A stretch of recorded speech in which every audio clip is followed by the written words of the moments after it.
गठबंधन के पास सबसे ज्यादा सीटें हैं। ऐसे में दोनों पक्ष दावा कर रहे हैं जीत उनकी हुई है। इस चुनावी नतीजे का पूरा विश्लेषण इस रिपोर्ट में देखिए।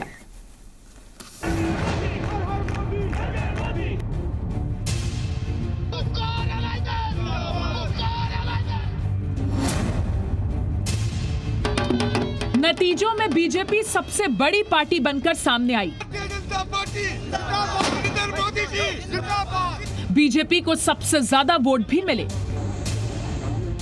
लेकिन गठबंधन के तौर पर सबसे ज्यादा सीटें गुपकार को मिली। अब ऐसे में हर कोई अपनी अपनी जीत का दावा कर रहा है। जम्मू कश्मीर के अंदर भारतीय जनता पार्टी की ये जीत देश की जीत है, आम जनता की जीत है, जनमानस की जीत है, माननीय प्रधानमंत्री नरेंद्र मोदी साहब की जीत है। हालांकि बीजेपी के दावे को गुपकार गठबंधन सिरे से खारिज कर रहा है। जो लोग ये हजम ही नहीं कर सकते हैं कि पीपल्स अलायंस की जीत हुई,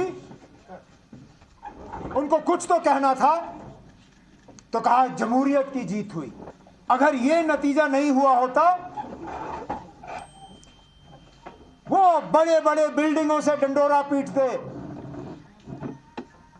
कि अलायंस की हार हुई, एंटी नेशनल हार गए। सबके दावों के बीच अब आंकड़ों का विश्लेषण कर नतीजों की सही तस्वीर दिखाते हैं। 7 पार्टियों वाले गुपकार गठबंधन को 110 सीटें मिली। इसमें सबसे ज्यादा 67 सीटें नेशनल कॉन्फ्रेंस को मिली। पीडीपी को सिर्फ 27 सीटों पर संतोष करना पड़ा। बीजेपी ने अकेले दम पर 75 सीटें जीती। 50 निर्दलीय को भी चुनाव में कामयाबी मिली। कांग्रेस केवल 26 सीटों पर सिमट कर रह गई। लेकिन सिर्फ सीटों के आंकड़े से इस चुनाव को नहीं समझा जा सकता। बीजेपी को 72 सीटें जम्मू इलाके से मिली तो 3 सीट कश्मीर घाटी में मिली। गुपकार गठबंधन को श्रीनगर इलाके में 84 और जम्मू में 26 सीटें मिली।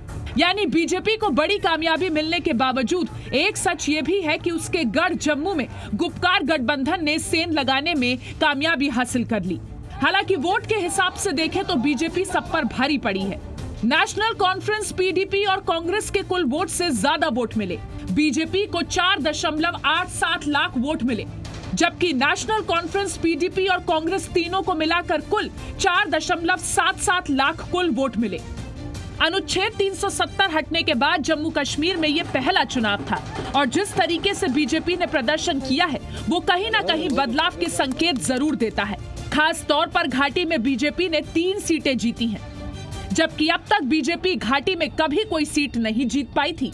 बीजेपी का स्ट्राइक रेट देखें तो 26.81% रहा है। गुपकार गठबंधन का स्ट्राइक रेट 5.69% प्रति पार्टी रहा।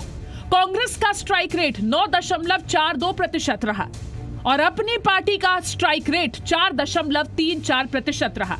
हालांकि स्ट्राइक रेट के बावजूद गुपकार वाले 370 पर वही पुराना राग अलाप रहे हैं। जो भी कानून लाते हैं लोग सड़कों पे से किया, 370 को गैर आईनी तरीके से हटाया, जम्मू कश्मीर को टेरराइज करके यहाँ के लोगों को खामोश करके रखा है।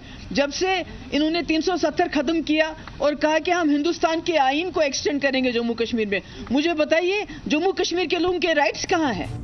गुपकार अलायंस चाहे जो दावा करे, लेकिन घाटी में लोकतंत्र की जो नई हवा बही है वो बहुत कुछ बयां कर रही है। अब जानकारों का भी मानना है कि जिन पार्टियों ने 70 साल तक घाटी पर हुकूमत की वो धीरे धीरे हाशिए पर जा रही हैं। ब्यूरो रिपोर्ट, जी मीडिया।